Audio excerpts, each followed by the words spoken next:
Le thermomètre cloué au mur de la cabane des opérations avait cessé d'être utile vers midi, après 48 degrés C. La ligne rouge appuyée simplement contre le haut du tube est restée là, indifférente, comme si l'instrument lui-même avait renoncé à essayer de mesurer quelque chose qui n'avait plus de plafond. La ligne de crête de la base d'opération avancée se trouvait dans une cuvette sculptée par un vent ancienne entre deux crêtes de grès dans une étendue de désert si insignifiante que les nouveaux arrivants passaient leurs 3 premiers jours convaincus qu'ils étaient perdus. La base n'avait aucun nom officiel sur aucun document non classifié. Elle n'avait aucune structure permanente à part un groupe de conteneurs durcis, 2 hangars pour générateurs, un parc automobile et la cabane des opérations elle-même était une remorque renforcée traînée ici par des gens qui avaient appris depuis longtemps que la permanence était un handicap. C'était en juillet, la 2e semaine de juillet, ce qui signifiait que le vent soufflait des plaines transportant des gravillons suffisamment fins pour passer derrière les paupières, et les parois métalliques de chaque conteneur irradiaient de la chaleur bien après minuit. Les soldats ont cessé de toucher leurs armes à main nue vers 10 heures du matin. À 14 heures de l'après-midi, ils ont cessé de bouger, sauf s'il y était obligé. L'élément Bravo de la SEAL Team 7 était sur la base depuis 6 jours, après ce que le rapport d'après-action décrirait plus tard, avec un euphémisme bureaucratique prudent, comme une mission aux résultats sous-optimaux. 3 objectifs, un partiellement accompli. 2 hommes sont revenus avec des blessures nécessitant une évacuation médicale. Le sergent-chef Derek Holloway n'était pas revenu du tout. L'équipe était fatiguée, d'une manière particulièrement sale qui ne résulte pas uniquement de l'épuisement physique, mais du poids combiné de l'épuisement, de l'échec et du chagrin qui n'a pas encore été autorisé à faire surface. Il se déplaçait dans la base avec une énergie intérieure comprimée de personnes maintenant la discipline par la force de la volonté plutôt que par une véritable stabilité dans cet environnement. Le matin du 7e jour, le chien a commencé à changer. Il s'appelait Ranger. C'était un Malinois belge de 4 ans, pesant 41 kg, formé dans le cadre du programme SEALK-9 à la détection d'explosifs, à l'appréhension et au soutien à l'action directe. Il avait effectué 2 déploiements avant celui-ci et avait un dossier de service qui, s'il avait été capable de le lire, l'aurait peut-être rendu suffisant. Il n'était en aucun cas un animal doux au sens où ce mot implique la douceur. Il était précis, contrôlé, obéissant à un degré qui pouvait ressembler à de la douceur de loin. De la même manière qu'une arme chargée posée sur une table peut ressembler à un objet au repos. Son maître, selon toutes les bases de données auxquelles l'équipe avait accès, était le sergent de première classe Derek Holloway. À 7 heures, Ranger mangea sa ration du matin sans problème et laissa le caporal Travis Beam effectuer une vérification de routine de l'équipement, harnais, tracker, collier et inspection des pattes. À 7h40, lorsque Beam tenta de couper la laisse pour une promenade autour du périmètre, Ranger se retourna et lui mordit la main. Pas un coup de poing d'avertissement, une morsure pleine et entière qui manqua sa cible uniquement parce que Beam avait de bons réflexes et qu'il travaillait comme chien depuis assez longtemps pour lire le mouvement d'épaule qui le précédait. Beam recula. Ranger se tenait au centre de l'espace du chenil, une section de conteneurs renforcée de 10 par 10, et son langage corporel avait changé, ce qu'aucun des hommes présents n'avait vu auparavant chez lui. Il était penché en avant, ses oreilles étaient plates. Le son provenant de sa poitrine était bas et constant, une vibration plus qu'une vocalisation, comme si quelque chose dans son sternum s'était détaché et résonnait contre ses côtes. Le capitaine de corvette Owen Garrett fut prévenu dans les 2 minutes qui suivirent. Il arriva et trouva Beam tenant un bandage compressif sur son avant-bras, non pas à cause de la morsure elle-même, qu'il avait manqué, mais à cause du coin de la porte du chenil qu'il avait attrapé lorsqu'il s'était jeté en arrière par réflexe. Garrett regarda le chien. Le chien regarda Garrett. Le son provenant de la poitrine de RER ne changea pas. Quand cela a-t-il commencé ? Demanda Garrett. Tout à l'heure, dit Beam. Rien de progressif. Je suis allé chercher le clip de la laisse comme d'habitude, et il s'est juste retourné. Garrett avait travaillé avec Ranger lors du déploiement précédent. Il avait vu le chien localiser une plaque de pression enterrée dans l'obscurité sous la pluie, à une distance que le fabricant de l'équipement qu'ils utilisaient affirmait être théoriquement impossible. Il avait vu Ranger dégager une structure en 4 minutes, ce qui aurait pris 12 minutes à une équipe humaine. Il ne rejetait pas ce qu'il considérait comme un dysfonctionnement aléatoire, mais il ne pouvait pas non plus se permettre de laisser un chien de combat de 41 kg avec une capacité de morsure totale se promener en liberté dans une base qui fonctionnait déjà sur des nerfs à vif. 3 hommes ont tenté de s'approcher du chenil au cours des 40 minutes suivantes en utilisant des combinaisons de plus en plus élaborées d'équipements de contention et de commandes vocales. Ranger attaquait chaque tentative avec une fureur croissante. La 3e tentative s'est terminée avec le sergent Miles Connelly au sol devant la porte du chenil avec une manche déchiquetée et une lacération de 10 cm à l'avant-bras qui a nécessité 8 points de suture. À 9 heures, Garrett avait passé 2 appels téléphoniques. Le premier était destiné à l'unité de soutien vétérinaire la plus proche, qui se trouvait à 4 heures de route en voiture. La seconde s'adressa au commandant de la base, le colonel Francis Vin, qui écouta le résumé et déclara d'une voix neutre, celle d'un homme qui avait appris à faire abstraction de ses émotions dans les décisions opérationnelles. Si vous ne pouvez pas contrôler l'actif avant 14 heures, vous savez ce que dit le protocole. Garrett savait ce que disait le protocole. Il se tenait devant le chenil, sous une chaleur accablante, et regardait Ranger arpenter son espace. Pas frénétiquement, pas au hasard, mais avec le mouvement spécifique et délibéré d'un animal, observant quelque chose que les humains autour de lui n'avaient pas encore vu. Le chien n'était pas en train de faire une dépression.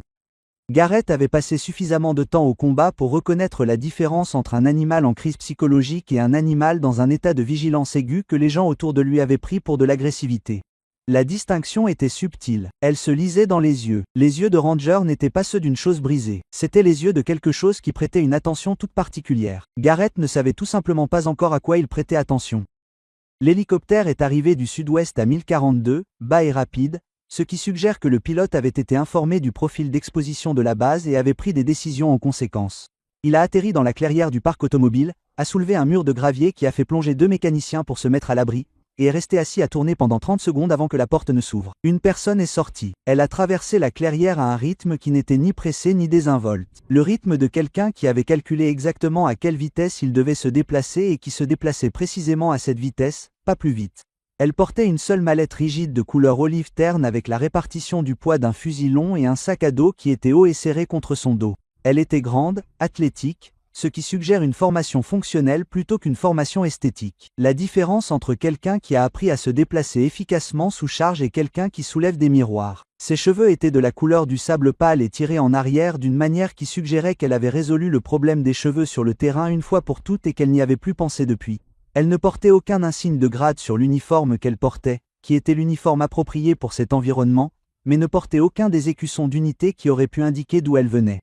Son nom, selon les ordres qui l'avaient précédé de 18 minutes par canal crypté, était le capitaine Ren Calloway. Les ordres précisaient qu'elle devait bénéficier d'un accès complet à la base et d'une coopération opérationnelle. Il ne précisait pas pourquoi elle était là ni qui l'avait envoyée. Le niveau de classification des ordres était suffisamment élevé pour que Garrett les lise 3 fois, non pas parce qu'ils étaient complexes, mais parce qu'il essayait de déterminer ce qu'il ne disait pas. Il ne disait pas grand-chose. Garrett la rencontra au bord du parc automobile. Il se présenta et elle lui serra la main fermement. Aucune performance. Le briefing disait « Vous avez un problème avec un chien ». Elle dit « Bélian Malininoa, 4 ans ». Des états de service qui embarrasseraient la plupart des humains. Garrett fit une pause. Il a commencé à s'en prendre aux gens ce matin. Nous avons eu une blessure nécessitant des points de suture. Le chronomètre du protocole tourne. Elle ne répondit pas immédiatement. Elle regarda au-delà de lui vers le groupe de conteneurs comme si elle était déjà orientée vers l'endroit où se trouvait le chenil. Bien qu'elle ne soit jamais allée dans cette base auparavant, elle demanda « Puis-je le voir ?» Garrett demanda « Vous pouvez essayer ?» dit Garrett. Personne n'a pu s'approcher à moins de 3 mètres. Elle ne répondit rien. Elle se mit simplement à marcher. Les hommes rassemblés devant le conteneur du chenil lui lancèrent toute une série de regards, le mélange spécifique de scepticisme et d'espoir qui entoure toute personne qui arrive, affirmant qu'ils peuvent gérer une situation qui a jusqu'ici résisté à toute manipulation. Le sergent Connelly était parmi eux, le bras fraîchement bandé, observant avec l'expression particulière de quelqu'un qui a été mordu et se demandant s'il devait se sentir protecteur ou simplement spectateur de la personne qui entrerait ensuite dans le même espace. Calloway ne s'avança pas. Elle s'arrêta à l'entrée du conteneur, s'appuya contre le cadre de la porte et regarda le chien. Ranger était dans le coin le plus éloigné. Il avait fait les 100 pas, mais lorsqu'elle apparut dans l'embrasure de la porte, il s'arrêta. Il releva la tête. Le son grave dans sa poitrine que les hommes avaient écouté toute la matinée changea, sans disparaître, mais changeant de fréquence. Comme une radio change de fréquence lorsqu'elle trouve la bonne station. « N'entrez pas », dit-elle. Sa voix était calme et dirigée derrière elle vers les hommes. Ne restez pas près de l'entrée. Laissez-lui de l'espace. Il attaquera s'il allume le faisceau. Il ne m'attaquera pas. Elle dit que la certitude dans sa voix n'était pas la certitude de l'arrogance. C'était la certitude de quelqu'un qui énonce un fait structurel. Comme on pourrait dire qu'un pont ne s'effondrera pas parce que vous êtes l'ingénieur qui l'a conçu. Il resta dans l'embrasure de la porte pendant 4 minutes. Personne ne parla. La chaleur les accablait tous. Ranger se tint dans son coin et la regarda, et le son dans sa poitrine s'adoucit et s'apaisa lentement au cours de ces 4 minutes. Puis il marcha vers elle. Ni vite, ni agressif. Il traversa l'espace du chenil en ligne droite, s'arrêta à 18 mètres de l'endroit où elle se tenait et s'assit. Sa posture s'est stabilisée. Ses oreilles sont sorties de leur position défensive et se sont déplacées vers une position légèrement inclinée vers l'avant, légèrement inclinée, ce que les maîtres chiens ont appelé intéressé. Il n'attaquait pas. Il n'était pas menaçant. Il attendait. Calloway s'est accroupi lentement, a tendu une main et le chien a posé son museau contre sa paume. Derrière elle, quelqu'un a dit doucement. « C'est quoi ce bordel ?» Elle s'est retournée et les a tous regardés un moment avec une expression qui ne trahissait rien et a dit « J'ai besoin de parler à votre commandant ». La réunion avec Garrett et le colonel Vin a duré 9 minutes. Calloway était assise en face de la table pliante, en face de 2 hommes qui étaient plus gradés qu'elle sur le papier et qui géraient l'inconfort spécifique d'une situation dans laquelle la personne détenant les informations les plus pertinentes n'était pas celle à laquelle il s'attendait. Elle a parlé en phrases courtes et déclaratives. Elle n'a pas donné de contexte. On ne lui a pas demandé. Elle a répondu à la question de savoir comment elle connaissait le chien par une réponse techniquement complète et émotionnellement minimale. J'ai déjà travaillé avec lui. Nous nous connaissons. Elle n'a pas expliqué ce que signifiait « avant ». Elle n'a pas expliqué l'écart. Le colonel Vin a insisté sur ce point et a déclaré que cela relevait du secret professionnel à un niveau supérieur à celui de cette conversation et que la manière dont elle l'a dit n'était pas une esquive. C'était une déclaration précise de fait, faite sans aucune conscience apparente qu'elle pourrait paraître évasive. C'était simplement la situation et elle la décrivait. Vin l'a accepté. Les personnes à son niveau dans l'organisation avaient appris par la répétition qu'il y avait des catégories d'informations qui arrivaient en dessous d'eux et que la frustration de ne pas pouvoir avoir une vue d'ensemble était une caractéristique structurelle du travail plutôt qu'un affront personnel. Voici ce que Calloway a demandé. Ne pas exécuter le chien et lui donner 4 heures pour évaluer la situation. Ce qu'elle a obtenu, ce sont 3 heures. Une autorité opérationnelle provisoire qui ne va pas jusqu'au commandement, mais qui lui donne une liberté de mouvement et le droit de faire des recommandations qui auraient du poids et le scepticisme visible de tous les hommes présents dans la pièce. Elle a tout accepté et est retournée au chenil. C'est alors qu'elle était accroupie à l'extérieur du chenil avec Ranger assis calmement à côté d'elle que la catastrophe a failli se produire. Le soldat de première classe Dustin Farr avait 23 ans et possédait la combinaison spécifique de qualité qui tend à créer exactement un type de problème dans les environnements à enjeux élevés. Il était courageux, il n'était pas encore pleinement sage et il voulait vraiment prouver quelque chose. Il avait regardé Calloway calmer le chien et était arrivé à la conclusion assez rapidement et sans trop de preuves que la situation avait été exagérée. Le chien allait bien, il avait probablement juste besoin que quelqu'un lui parle correctement. Il pouvait le faire. Il est arrivé au coin du conteneur avec l'intention de le démontrer.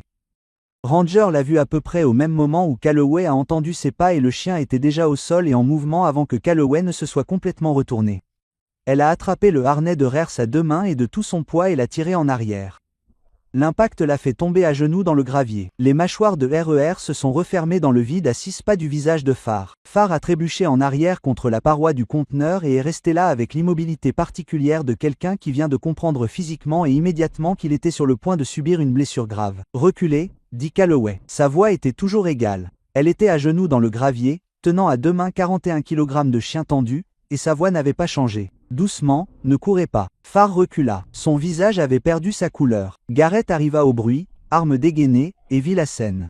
Calloway à genoux. Le chien était retenu contre le mur, indemne, et l'arme se remit en position basse, prête à tirer, sans que le coup ne soit tiré. Reculez, dit Calloway. Ne tirez pas. Je l'ai loin, dit Garrett de la voix d'un homme qui décide de la manière d'analyser ce qu'il voit avant de s'attaquer à ce qui aurait dû être évident. Éloignez-vous de cette partie de la base. Maintenant, Farr est parti. Calloway tint le chien jusqu'à ce que son corps se détende 30 secondes, peut-être 40, puis le relâcha et se leva. Elle se tourna pour regarder où Farr se tenait, puis le mur du conteneur derrière lui, puis le sol entre le conteneur et la clôture du périmètre. Son expression avait changé. Quelque chose était passé de pensif à certain. La façon dont un visage change lorsqu'une théorie devient une conclusion. Je dois parler à tout le monde, dit-elle. Maintenant, pas seulement à toi, à tout le monde sur la base. Ils se sont rassemblés dans la cabane des opérations. 12 hommes plus Vin et Garrett. La pièce était conçue pour 8 personnes et contenait l'atmosphère particulière d'un trop grand nombre de personnes respirant de l'air recyclé dans un espace insuffisant. Le générateur extérieur maintenait en marche la seule unité de refroidissement en état de marche, ce qui faisait baisser la température intérieure à un niveau légèrement inférieur à l'insupportable. Calloway se tenait à l'avant de la pièce et n'utilisait aucun des documents d'information contenus dans la cabane. Elle n'en avait pas besoin. Elle leur parla de Ranger. Elle leur parla sans leur parler d'elle-même, ce qui était une démarche prudente qu'elle avait manifestement effectuée avant de présenter les informations pertinentes tout en laissant un élément de l'architecture invisible. Les hommes présents dans la pièce comprenaient suffisamment bien les chiens pour comprendre ce qu'elle leur disait à propos de ce chien. Voici ce qu'elle leur dit. Ranger avait été formé à son programme K9 avancé, au-delà de la détection d'explosifs standards. Il avait été formé à ce qu'on appelle la réponse aux menaces environnementales, un protocole développé spécifiquement pour les environnements de déploiement prolongé dans lequel le chien apprenait à signaler non seulement la présence d'une substance spécifique, mais aussi la présence d'un schéma de menace. La différence était significative. La détection d'explosifs standard consistait à trouver un objet. L'ETR était l'analyse comportementale d'un environnement entier au fil du temps. Dans les bonnes circonstances, cela faisait du chien quelque chose de proche d'un capteur continu, un capteur qui traitait les données comme aucun système électronique ne le pouvait, car il intégrait simultanément des informations provenant de l'odorat, du son, du mouvement de l'air, des vibrations du sol et des signaux comportementaux de chaque être humain dans l'environnement. Ce que vous avez vu ce matin n'était pas un trouble de l'agressivité, a-t-elle déclaré. C'était l'activation de l'ETR. Il signalait l'environnement. Signalait quoi? Demanda Connelly. Son bras bandé était sur la table devant lui. C'est ce que nous devons déterminer, dit-elle. Garrett l'observait. Il avait été un bon officier pendant longtemps. Et l'une des choses qui le rendait bonne était qu'il remarquait ce qu'il y avait sous les mots des gens. Ce que Calloway disait, c'était qu'elle comprenait le dressage de ce chien avec l'intimité de quelqu'un qui ne s'était pas contenté de l'étudier, mais qui y avait participé. La manière dont elle décrivait le protocole ETR, le langage spécifique, l'enchaînement des explications, les détails qu'elle avait choisi d'inclure, ce n'était pas la description d'une personne qui avait lu un dossier. Il n'avait encore rien dit. Elle leur avait parlé spécifiquement de l'activation de l'ETR. Le chien affichait un comportement territorial agressif envers les individus s'approchant des zones qu'il avait signalées comme potentiellement compromises. Il ne se contentait pas de rester assis, debout ou en fixant. Il empêchait activement l'accès. Cela pouvait ressembler à une panne. C'était conçu pour ressembler à une panne si vous ne saviez pas ce que vous regardiez. Car un chien qui se contentait de rester assis et de donner l'alerte pouvait être débordé par un soldat qui ne comprenait pas ou ne s'en souciait pas. Un chien qui attaquait ne pouvait pas être facilement débordé. La pièce était silencieuse. Il vous protégeait. Elle disait vous tous. Il ne pouvait tout simplement pas vous dire de quoi. L'inspection a duré 40 minutes. Calloway se déplaçait dans la base avec Ranger en laisse. Pas la laisse de travail standard de 1,80 mètres, mais une laisse de 6 mètres qui donnait au chien de la place pour se déplacer tout en le gardant connecté à elle. Elle le laissait guider. Elle suivait ses mouvements et regardait où il allait, et plus important encore, où il n'irait pas. Les hommes observaient à distance. Garrett marchait parallèlement à elle à environ 9 mètres, suffisamment près pour intervenir si la situation l'exigeait, suffisamment loin pour ne pas se trouver dans l'espace opérationnel qu'elle utilisait. Il y avait une section de la base, une zone triangulaire entre le hangar du générateur à l'est, le deuxième bloc de conteneurs et la clôture du périmètre où Ranger n'entrerait pas. Pas simplement réticent, pas simplement hésitant, il n'y entrerait pas. Chaque angle d'approche, chaque approche de chaque direction produisait le même résultat. Le corps du chien s'abaissait, son mouvement ralentissait et il commençait à faire le tour de la limite de la zone sans la franchir. Comme l'eau se déplace autour d'une pierre. Calloway observa cela pendant 10 minutes sous différents angles. Puis elle s'accroupit et regarda le sol de la zone balisée depuis l'extérieur de ses limites. La surface de la base était constituée de sable compacté, de gravier et de quelques dalles de béton dans les zones à forte circulation. La section balisée était en gravier, et le gravier ressemblait à tous les autres graviers, uniforme, banal, impossible à distinguer à l'œil nu des 700 autres mètres carrés de surface de gravier à l'intérieur de la clôture du périmètre. Elle ne toucha à rien. Elle se leva et appela Garrett au sujet de cette section, dit-elle. Il la regarda. Qu'en est-il? Quand quelqu'un est-il passé par là pour la dernière fois? Il y réfléchit. Le hangar du générateur est de l'autre côté. Les gens s'y rendent 3 ou 4 fois par jour. Il s'arrêta, mais pas par cette section spécifique. Il y a un chemin qui la contourne. Pourquoi? Il regarda le chemin, puis la section.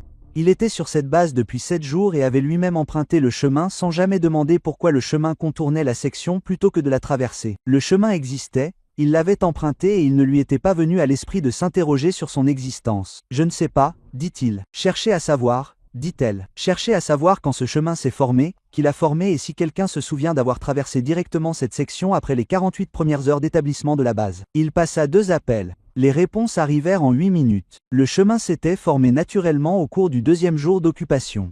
Personne ne se souvenait avoir décidé de contourner la section de gravier. Personne ne se souvenait qu'on l'ait ordonné. Cela s'était simplement produit, comme le fait parfois le comportement lorsqu'une partie du système nerveux humain a enregistré quelque chose que l'esprit conscient n'a pas encore exprimé. Ranger n'était pas le seul à le ressentir. Il était le seul à comprendre ce qu'il ressentait. Calloway se tenait au bord de la section du drapeau et la regardait avec l'expression de quelqu'un lisant un texte dans une langue que les autres ne pouvaient pas comprendre. Derrière elle, Garrett était en communication téléphonique, celle-ci plus longue, d'une voix basse et urgente. « Qu'est-ce qu'on regarde ?» Elle se dit plus à elle-même qu'à quiconque. Ranger s'assit à côté d'elle et observa exactement la même section de terrain. L'équipe de neutralisation des explosifs et munitions arriva 3h40 après l'appel de Calloway, ce qui, d'après les conditions physiques et logistiques de leur emplacement, était aussi rapide qu'elle aurait pu l'être. Le colonel Vin avait fait cette demande sur recommandation de Calloway, et il l'avait formulée avec suffisamment de poids pour qu'elle ne soit pas remise en question par le destinataire, ce qui en disait long sur la manière dont l'information avait été présentée et transmise. Pendant qu'ils attendaient, Calloway parcourut le reste du périmètre avec Ranger. Elle trouva 2 autres sections. L'une se trouvait près de la barrière d'accès au parc automobile, une bande de terrain d'environ 90 cm de large qui était parallèle à l'arc de rotation de la barrière. L'autre se trouvait près de l'entrée principale de la cabane de l'opération, nichée contre le mur à un endroit où des pieds passaient chaque fois que quelqu'un entrait ou sortait du bâtiment. Garrett la suivit tout au long de ces 2 découvertes et en dit de moins en moins à mesure que le schéma devenait plus clair. Il ne visait pas un seul objectif, dit-elle lorsqu'ils eurent terminé le circuit. Il visait les schémas de circulation, les zones de contact les plus probables. Si les 3 sont déclenchés par Garrett, ne supposez rien tant que le NEM ne les a pas effacés, dit-elle. Mais oui, si les 3 sont ce que je pense, quelqu'un connaissant les schémas opérationnels de cette base les a placés délibérément. Quelqu'un qui avait observé suffisamment longtemps pour savoir où les gens marchaient. Les implications étaient dans la chaleur entre eux. Ils devaient avoir observé pendant des jours. Elle a dit le minimum. Et Ranger savait. Ranger a essayé de vous le dire depuis qu'elle s'est arrêtée, a reconsidéré car la personne qui comprenait ces signaux n'était pas disponible pour les recevoir. Garrett la regarda. Il avait élaboré une question depuis que l'hélicoptère avait atterri et elle avait regardé le chenil de l'autre côté du parc automobile avec l'orientation de quelqu'un qui savait déjà où il se trouvait. Il l'a maintenant formulé en mots. Vous avez déjà travaillé avec lui. Il a dit que vous aviez dit ça. Oui. Il y a combien de temps? Une pause. Pas un calcul d'évasion. Le calcul de quelqu'un qui décide de la part de vérité qu'il peut donner sans franchir une limite qui lui a été donnée. Assez longtemps pour qu'il ait oublié mon odeur. Elle a dit qu'il ne l'avait pas fait parce que les chiens n'oublient pas les personnes qui comptaient pour eux. De la même manière qu'il n'arrête pas de répondre à un ordre appris par un maître chien parti depuis 2 ans. L'apprentissage est physiologique. C'est plus profond que la mémoire. Elle a fait une pause. Il savait que j'étais là avant que quiconque ne le lui dise. C'est pourquoi son comportement a changé quand je suis arrivé. Pas calme. Changé. Il est passé d'une alarme générale à une communication dirigée parce que soudainement, il y avait quelqu'un présent qui pouvait le recevoir. Garrett est resté silencieux pendant un moment. Puis le dossier de son ancien maître chien a des trous. Elle n'a rien dit. Des trous classifiés. Il a dit, elle n'a rien dit. Vous n'avez pas à le confirmer. Il a ajouté, mais je veux que vous sachiez que je ne vous pose pas cette question pour satisfaire ma curiosité. Je vous la pose parce que les hommes de cette base vont vous confier leur vie dans les prochaines heures, et les gens vous font davantage confiance lorsqu'ils comprennent pourquoi ils devraient le faire. Elle l'a regardé pendant un moment avec une évaluation approfondie et sans méchanceté. Son ancien maître chien a quitté l'unité pour une autre mission.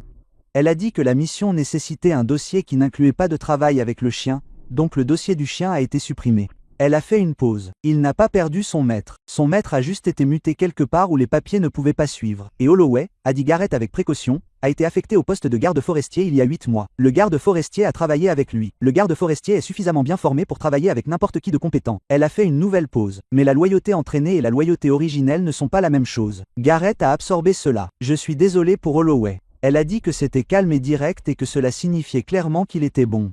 Garrett a dit, je sais, a-t-elle dit. J'ai lu son dossier. L'équipe EOD a confirmé 2 des 3 emplacements dans les 90 minutes suivant leur arrivée. Le 3e, la bande près de la barrière du parc automobile, était un faux positif de sol compacté avec une composition minérale qui avait apparemment déclenché l'intervention des gardes forestiers sans justification. Les 2 emplacements confirmés contiennent des dispositifs que le chef de l'équipe EOD, le sergent-chef Bradley Finch, a décrit dans son rapport préliminaire comme étant sophistiqués, à faible signature, conçu pour une détonation à haute fréquence avec une capacité de neutralisation à distance. La fonction de neutralisation à distance permettait à quelqu'un de choisir de les déclencher à distance plutôt que d'attendre la circulation piétonne, ce qui signifiait que la personne qui les avait placés était peut-être encore à portée. Cela changeait la nature du problème. Nous devons trouver l'opérateur, a déclaré Calloway. Vin a examiné le rapport EOD, puis Calloway, puis Garrett.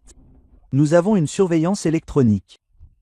Une surveillance électronique dans cet environnement contre ce type d'opérateur à la portée à laquelle il devrait opérer. Elle s'est empêchée de terminer la phrase comme elle l'aurait peut-être fait, c'est-à-dire avec le mot inutile. Au lieu de cela, elle a dit que ce serait plus lent que ce que je propose. Voici ce qu'elle proposait. Elle et Ranger, avec un élément de 2 hommes pour la sécurité, se déplacent à l'extérieur du périmètre et suivent la position d'observation. Les dispositifs avaient été placés en connaissance des schémas de circulation de la base. Ces connaissances avaient été recueillies quelque part. Ce quelque part aurait des caractéristiques spécifiques, des lignes de vue, une dissimulation, des voies d'approche. La formation ETR des Rangers comprenait des composants de suivi extérieur conçus exactement pour ce scénario. Vin a déclaré. Vous proposez d'emmener mes hommes à l'extérieur du barbelé avec un chien et un oui. Dit-elle avec un chien et un plan qui revient à suivre un chien. Le chien, dit-elle, a déjà eu raison 2 fois aujourd'hui. Il y eut un silence dans la cabane des opérations. 2 hommes, dit Vin, le sergent Hollister et le caporal Reeves, ils sont tous 2 qualifiés pour le soutien rapproché. Vous aurez un contact radio à tout moment, et vous couperez le contact à ma discrétion. Compris, dit-elle. Ils sortirent par la porte nord à 1547. Le désert à l'extérieur du périmètre était un environnement différent de l'intérieur, dans la mesure où tous les espaces contrôlés diffèrent de ce qui les entoure. L'extérieur n'avait pas de chemin, pas de route établie, rien qui indique que des personnes étaient passées ici. Le sable était ridé par le vent et n'était pas perturbé, sauf là où un véhicule occasionnel était passé sur la piste qui menait au point de ravitaillement le plus proche, à 40 miles au nord-ouest. Le garde forestier se déplaçait différemment à l'extérieur du barbelé. À l'intérieur, ses mouvements avaient été contenus, alertes, vigilants, mais limité par des structures et des murs et par la présence de nombreuses personnes. Dehors, il s'étendit, sa portée s'étendit sur toute la longueur du fil de 20 pieds, puis s'y appuya, sans tirer frénétiquement, mais avec une tension directionnelle constante qui relevait clairement de la navigation plutôt que de la réaction. Il ne se déplaçait pas simplement, il se dirigeait vers quelque chose. Calloway lisait le terrain tandis qu'elle s'y déplaçait. C'était une compétence aussi automatique pour elle que la respiration, le traitement continu de l'environnement que son entraînement avait rendu involontaire. Elle lisait le vent du nord-ouest, de 6 à 9 miles par heure, constant.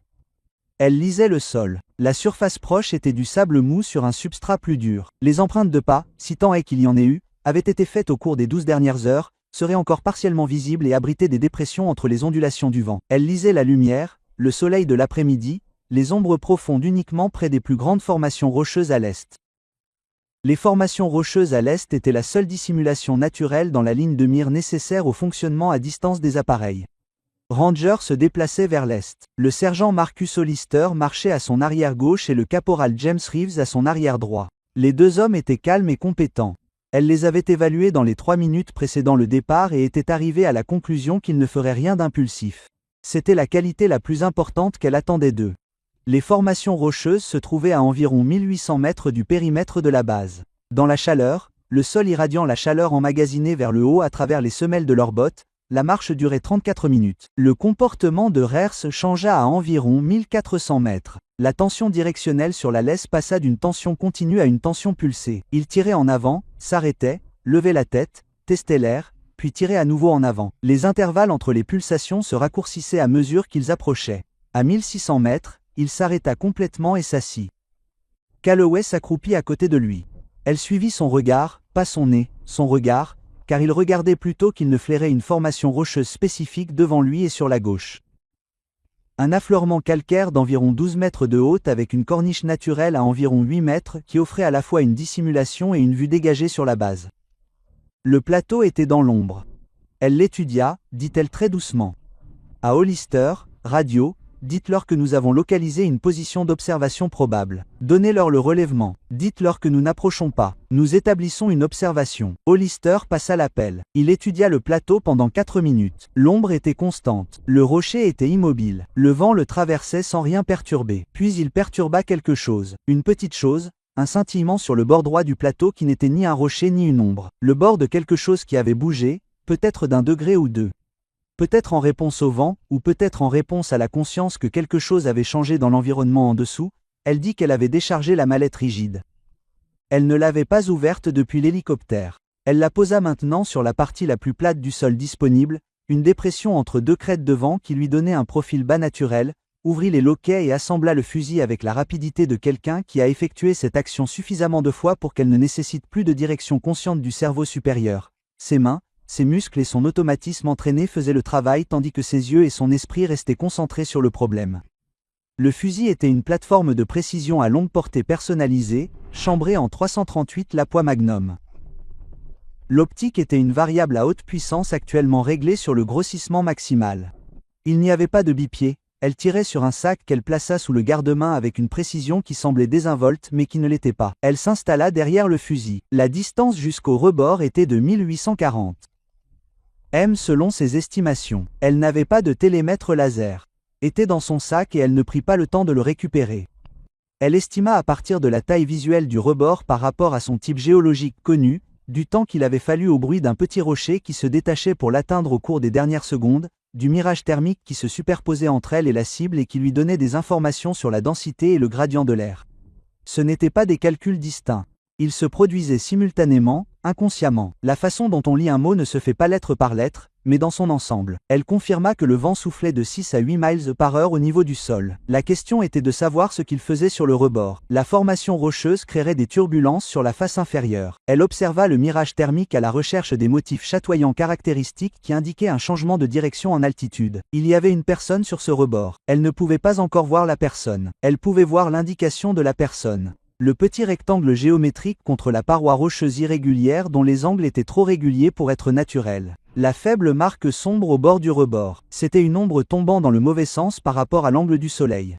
Elle pouvait voir l'équipement de détonation à distance que la personne tenait car, avec un grossissement de 40x dans l'air clair du désert à plus de 1840 mètres, elle pouvait voir à peu près ce qu'elle avait besoin de voir.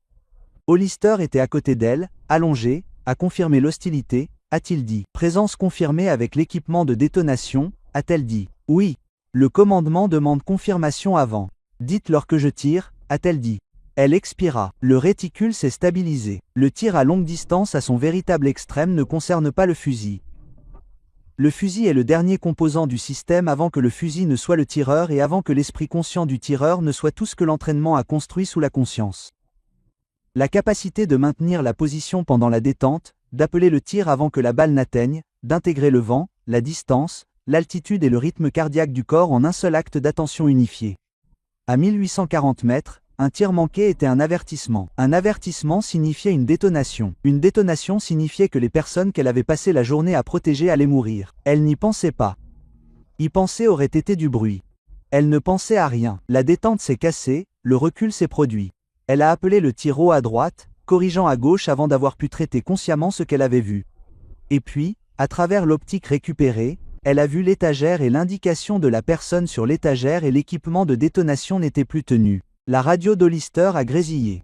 EOD de retour à la base.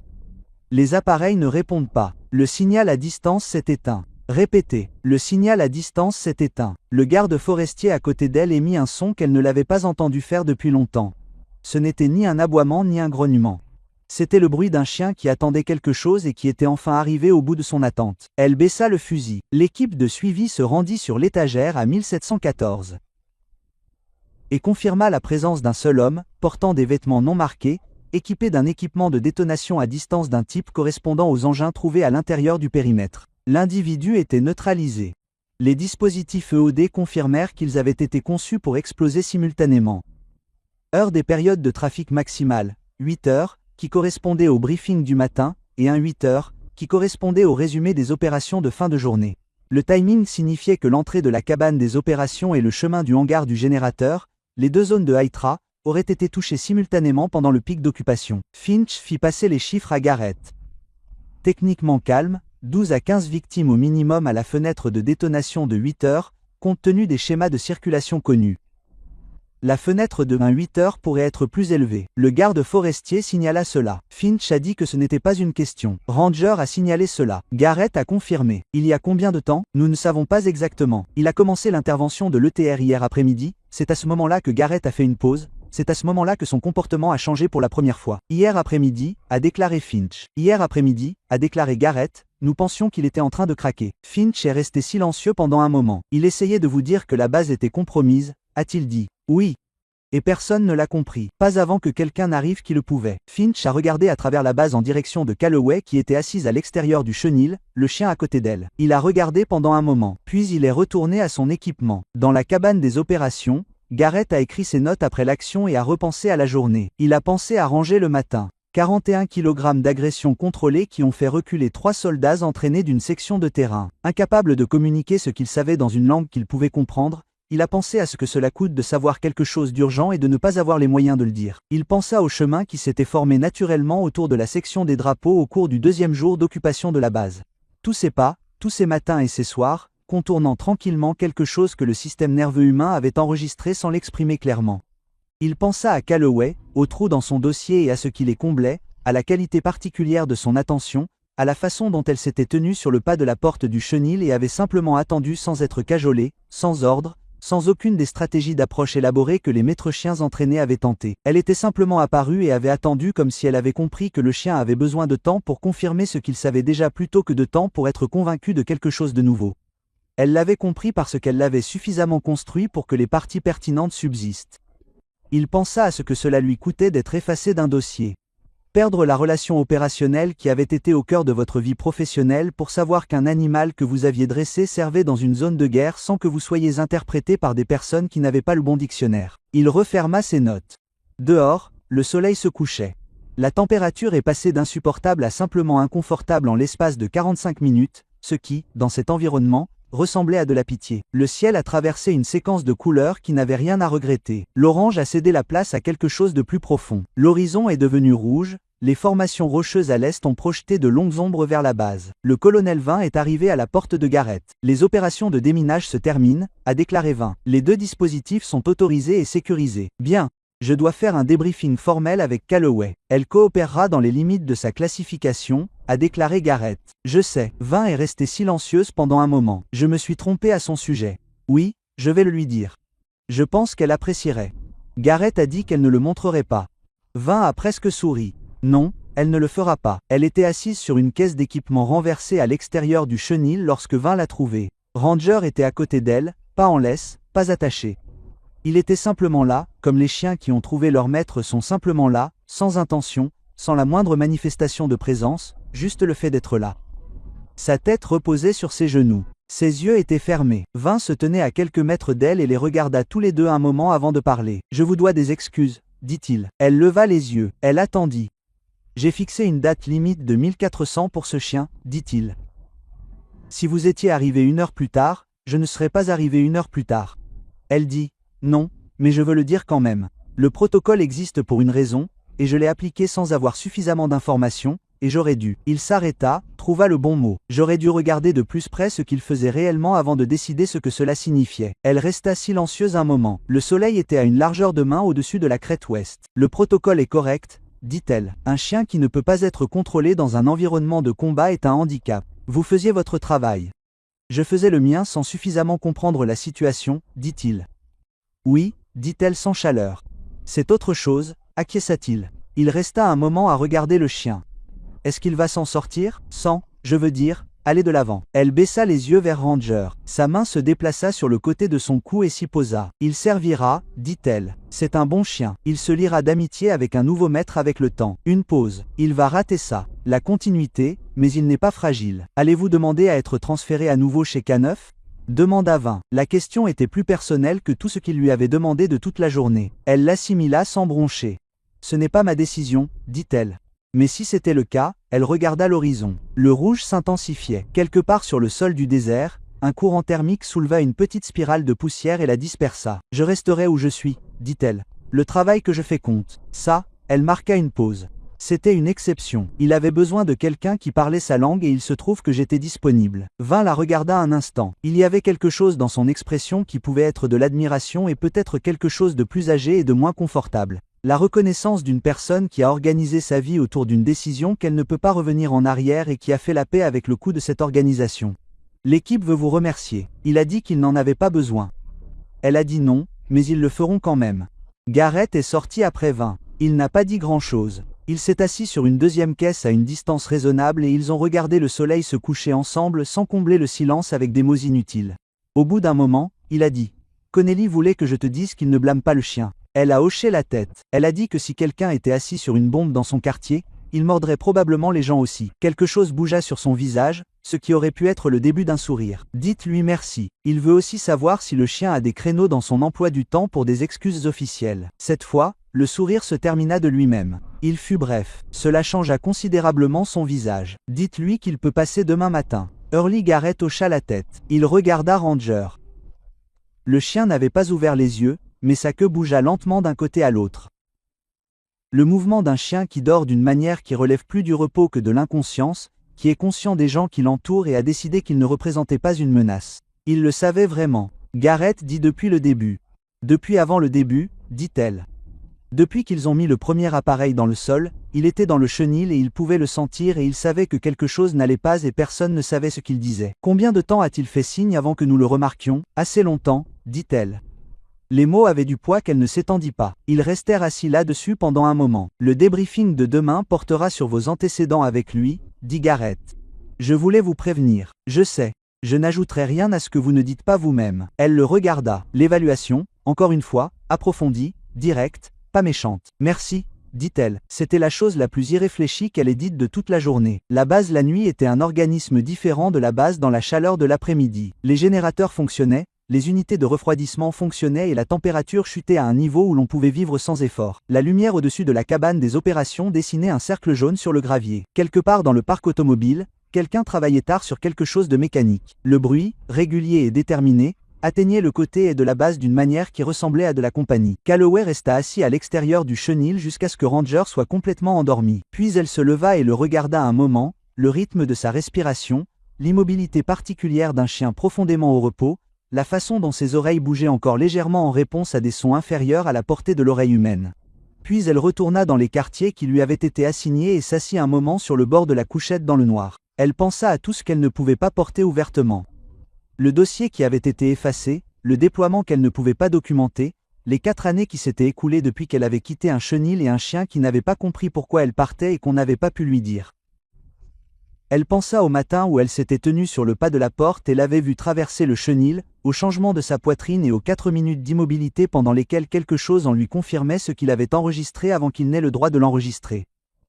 Il l'avait connu. Malgré tout ce qui leur était arrivé à tous les deux au cours des années qui s'étaient écoulées, la distance, les réaffectations, le silence qu'il avait connu. Elle pensa à ce que signifiait que la loyauté d'un chien était physiologique, qu'elle vivait en deçà du niveau de la raison, en deçà du niveau de l'explication, en deçà du niveau de la paperasse et de la classification, et de l'architecture opérationnelle qui déplaçait les gens à travers le monde comme les pièces d'un échiquier qui aurait survécu à la gomme. Il y avait quelque chose en elle qu'elle ne pouvait pas vraiment nommer. Quelque chose qui n'était pas exactement du réconfort, ni exactement du chagrin, ni exactement de la fierté, mais qui vivait sur le même territoire que les trois. Dehors, la nuit du désert ne faisait aucun bruit. À l'intérieur du chenil, un chien dormait. Et au matin, il y aurait un débriefing, des formulaires à remplir et un hélicoptère qui reviendrait et l'emmènerait ailleurs avec une mallette rigide, un sac à dos et un dossier qui ne disait pas tout ce qu'il aurait pu dire. Et Ranger servirait avec un nouveau maître-chien qui apprendrait ses signaux au fil du temps, qui gagnerait sa confiance au travail, comme la confiance au travail se gagne toujours par la répétition, la fiabilité et l'accumulation de preuves au fil des jours. Mais ce soir-là, dans les heures restantes de cette nuit particulière dans un désert qui ne se souciait de rien de tout cela, elle était la personne qui l'attendait. C'était suffisant. Cela devait être suffisant. C'était suffisant. Au matin, le caporal James Reeves les trouva tous les deux toujours dehors. Elle était revenue au petit matin et s'était endormie assise contre le mur du chenil et Ranger était pressé contre le grillage à côté d'elle. Une patte s'étendit à travers l'espace. Aucun d'eux ne se réveilla à l'arrivée de Reeves. Il resta là et les regarda un long moment. Puis il alla faire du café. Certaines choses n'ont pas besoin d'être rapportées. Il posa une tasse devant la porte du chenil. Elle était toujours là quand elle se réveilla 90 minutes plus tard. Encore tiède, à peine, car le matin du désert n'était pas encore devenu chaud, et la tasse avait retenu ce qu'elle pouvait. Elle la but, assise contre le mur du chenil, et Ranger la regarda, la tête penchée à l'angle qu'elle avait toujours considéré en privé comme son regard attentif, les oreilles légèrement décalées, l'une plus haute que l'autre, les yeux suivant son visage avec la concentration spécifique d'un animal pour qui l'expression faciale humaine est une source de données primordiale. Elle lui avait appris cela, ou plutôt, elle l'avait renforcé, cette capacité était génétique, intégrée à la race au fil des générations de sélection. Mais le raffinement, l'attention dirigée, l'habitude de regarder son visage pour obtenir des informations avant d'agir, tout cela avait été son travail pendant des centaines de matins et de soirées pendant 2 ans dans des chenils, des terrains d'entraînement et des postes avancés. Grâce à la longue patience nécessaire pour construire un partenariat de travail à partir de 2 types d'intelligence très différents, apprenant à parler un langage commun. Elle le regarda maintenant et pensa, « Tu as gardé le langage. » Il l'avait gardé pendant 4 ans, sa réaffectation et le silence qui avait suivi son départ. Il l'avait gardé comme le corps garde la connaissance de la natation longtemps après la dernière baignade. La connaissance avait attendu en lui, patiemment et sans définition, le moment où elle serait à nouveau nécessaire. Le soleil matinal se leva sur la crête orientale et peignit le sol du désert d'un or pâle. La base commençait sa journée autour d'eux, les générateurs se mettaient en marche, les bottes sur le gravier, le bruit lointain du parc automobile s'animait. Le monde de la routine opérationnelle reprenait le dessus sur l'urgence comprimée de la veille. Ranger reposa la tête sur ses pattes. Elle termina son café. Dans 1 heure, Elle serait de retour dans la machinerie. Débriefing, rapport, gestion minutieuse de ce qui pouvait être dit et de ce qui ne pouvait pas l'être. Retour à la mission d'où elle était venue et à laquelle elle retournerait. Le fusil retournerait dans son étui. Le travail continuerait comme il l'avait toujours fait. Dans les endroits où la paperasse ne suivait pas. Mais pour l'instant, dans la fraîcheur de la fin de la matinée, il n'y avait que ça. Une caisse qu'elle avait renversée pour s'asseoir dessus, une tasse qui lui avait été laissée par quelqu'un qui avait compris quelque chose sans qu'on le lui dise, et un chien qui avait attendu sans comprendre pourquoi il attendait, qui avait continué à faire son travail dans la seule langue dont il disposait, qui avait eu raison depuis le début et avait simplement besoin de quelqu'un pour l'écouter. Elle tendit la main à travers le grillage de la niche et posa sa main sur le côté de son visage. Il ne bougea pas. Ses yeux se fermèrent.